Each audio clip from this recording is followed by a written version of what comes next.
Eh bien bonjour à tous, bienvenue, nous sommes le samedi 30 janvier 2010. Alors on croyait que le match Villepin-Sarko était terminé. Eh bien non, prolongation. Villepin a dit qu'il avait vu la main de Sarko et on sait qu'il arrive qu'un match soit faussé à cause d'une main.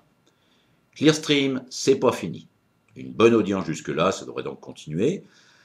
C'est bien pour les sponsors et les annonceurs, ce qui est logique, puisque les deux protagonistes sont des maîtres dans la politique spectacle.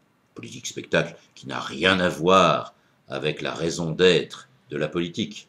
Mais voilà ce qui arrive quand on confond la fin et les moyens.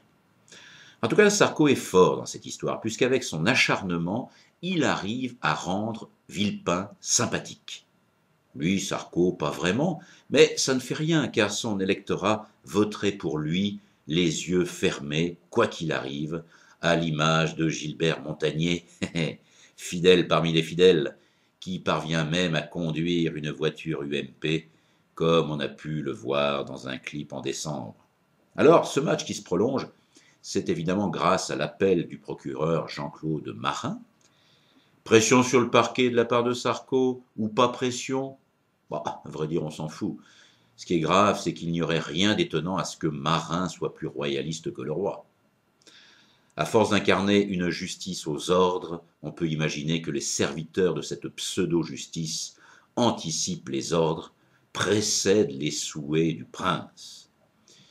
Ce qui est aussi extraordinaire pour illustrer cette grande famille de procureurs courageux, c'est de voir ce qui se passe à Créteil, avec M. Bosc et son action déterminée vis-à-vis des sans-papiers, travaillant dans une grande société qui fait le ménage dans des ministères et même à l'Élysée.